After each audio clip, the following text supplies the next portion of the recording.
If you're an actor working on some Shakespeare and you really want to get the iambic pentameter right, then you are in the right place. This is the video for you. I am making this because so many people have reached out to me and they're like, I don't know if I'm doing it right. And so I wanted to make a video that gives you everything you need to know about iambic pentameter, what it is, what you actually need to worry about and what you don't need to worry about. And we're also going to look at some examples in practice so you can kind of see how it works and start to feel confident with your own choices, which is really actually the point. If you're kind of new and you just want the really basic version, can you please just go and watch this video here? It is my beginner's version. It's 5 minutes long and it'll give you a nice snapshot. This video is for the actors that want to go a little bit deeper or the actors that are panicking. And we're going to talk about that too. If you don't know me, I'm Sarah. This is Shakespeare with Sarah. Let's jump in. The first thing that you need to know about iambic pentameter, even before you know what it is it's not as big of a deal as you think. Please stop freaking out about it. Honestly, it is the thing that actors come to me in a panic about.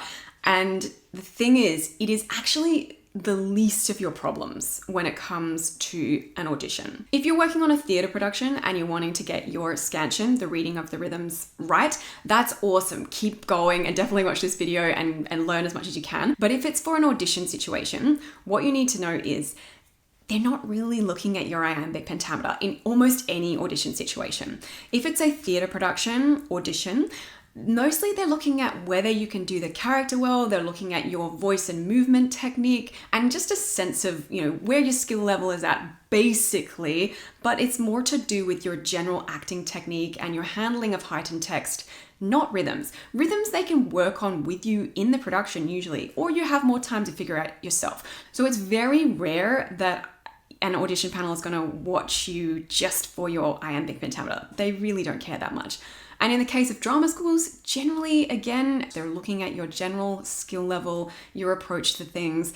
They know that they can teach you more about iambic pentameter. So please stop freaking out. The other thing that I want you to know is that it is one of many tools that Shakespeare gives us to do a great job with his works. Right, so it doesn't have to be the number one. It does not have to be the be-all, end-all. And in fact, it is quite a complicated, slightly more advanced technique to work with. So if you're new, again, it's not necessarily something that you need to be panicking about. Make sure that you've done your translation work, meaning that you're extremely clear about what you're saying. And I have a resource for this as well. Make sure that you are connected to your body. So your movement technique is great. You're feeling like everything's firing and that your voice is feeling healthy and free and resonant and all those things. That is way more important than whether you get the rhythms right. That said, it is useful to know a little bit more about it, and you probably will feel better going into the audition if you have a better understanding of what it is so you can make your own choices. So let's go into some detail now about what iambic pentameter actually is.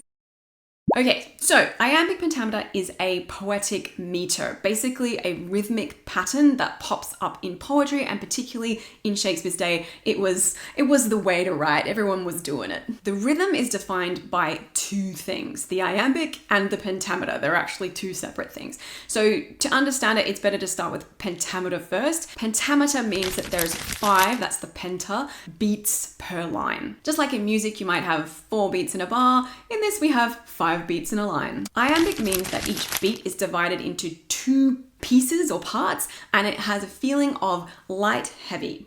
So that feels like dee-dum. That pattern of light heavy is called an iamb, hence iambic. We have 5 of those in a row for the pentameter, and it goes dee-dum, dee-dum, dee-dum, dee-dum, dee-dum. 5 of those dee-dums in a row. You can also have the opposite of that. You can have something called trochaic, where it goes dum-dee, heavy light. Just so you know, there are other types of rhythms. Now here's what's important to understand. Iambic pentameter is what's sometimes referred to as the base meter, meaning that Shakespeare wrote in iambic pentameter most of the time, but he also broke the rhythms or broke the patterns a lot of the time. So just like if you're in music and you've got kind of like, 4 beats in a bar, it doesn't mean it's always going to sound like da da da da. It's not always going to be the same. That would be very boring music, right? So a composer would change the beat sometimes. Sometimes they're going to be, slightly off the beat. Sometimes they're going to make some things heavier than others. They're going to break the rules. Maybe sometimes they'll throw in, 3 3 beats in a bar instead of 4, they're allowed to break the rules. Same with Shakespeare, right? So he wrote kind of in this dee-dum, dee-dum, dee-dum, dee-dum, dee-dum rhythm a lot of the time. And then sometimes he's like, nah, I'm going to go dum-dee, or I'm going to have a shorter line.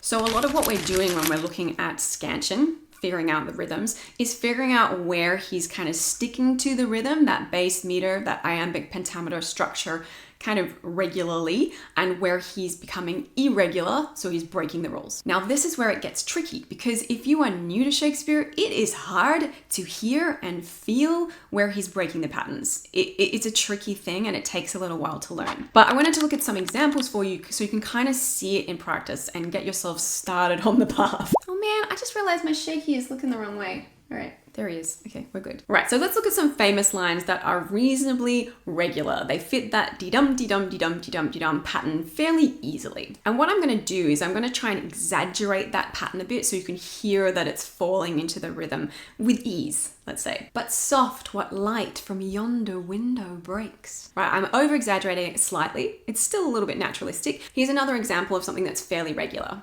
Uneasy lies the head that wears the crown. Right, and again, I'm exaggerating it a little. It's close-ish to naturalistic speech. I could exaggerate it more.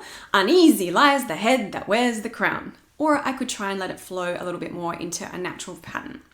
Uneasy lies the head that wears the crown. You can still kind of hear it, but I'm letting it kind of skim over a little bit. I'm not overdoing it. Now let's look at some examples of where it's definitely broken. It's easiest to identify these at the start of a line. Particularly, Shakespeare loves to throw a trochee, which is the opposite of an iamb. It goes dum-dee. It's very heavy at the start instead of light.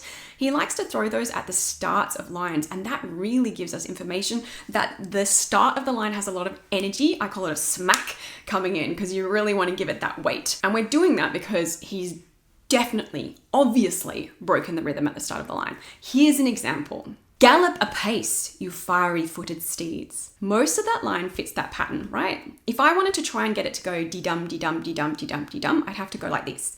Gallop apace, you fiery-footed steeds, right? Now, I don't say the word gallop. When I say the word gallop, it goes gallop, right? It is a trochaic rhythm naturally.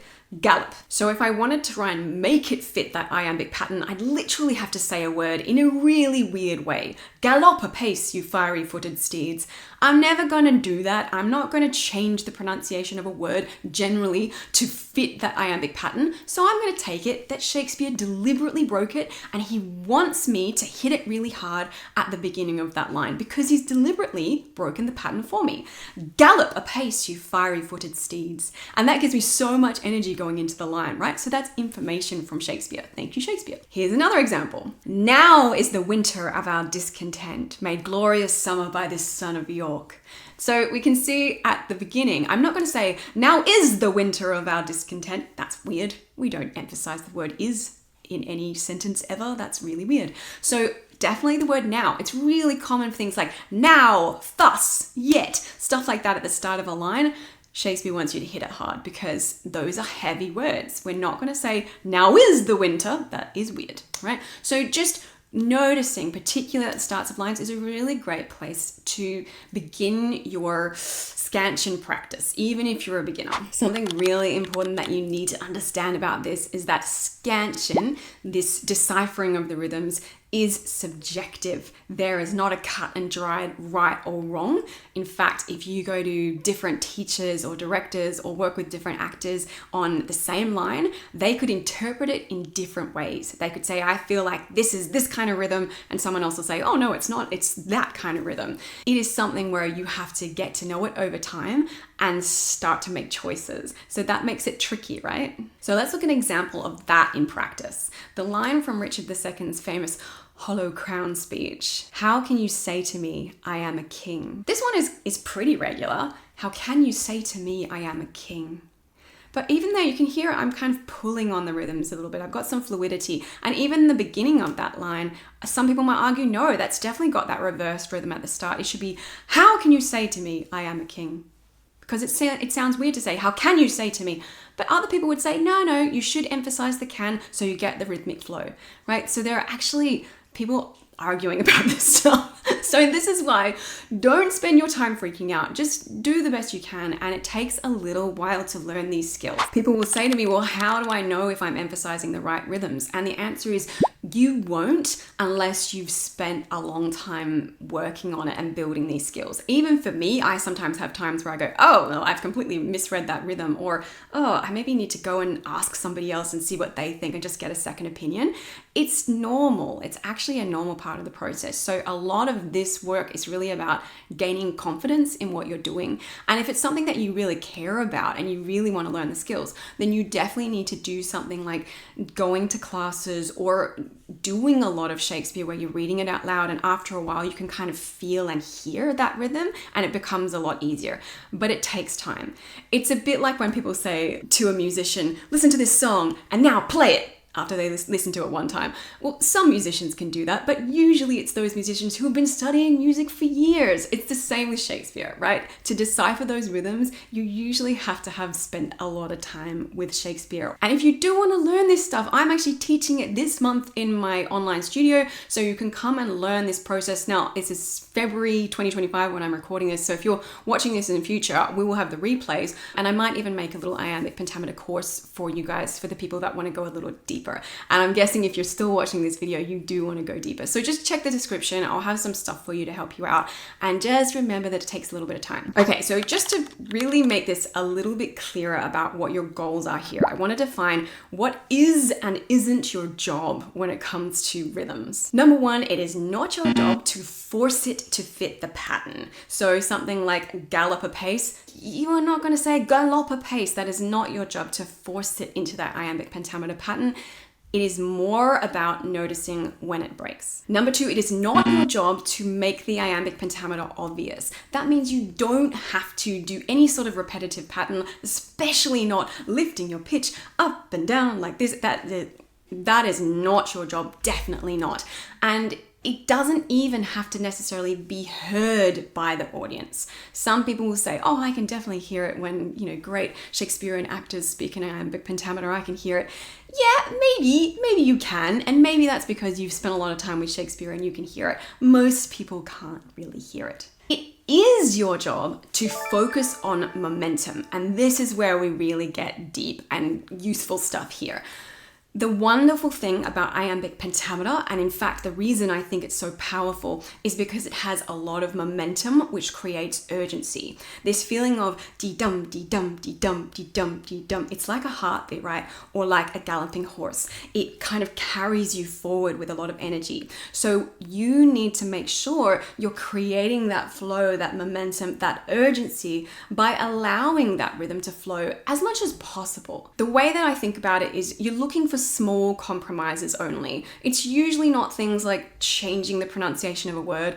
There are a couple of times that you do that, but not very often. But sometimes things like pronouncing an ED to help things flow. If there's a way for you to pronounce something so it does flow without it being really super weird, then do that. Small compromises to help the flow, not big changes that make it sound weird. Number two, it is your job to make a conscious decision, especially if you're a little bit more advanced or you're wanting to become more advanced.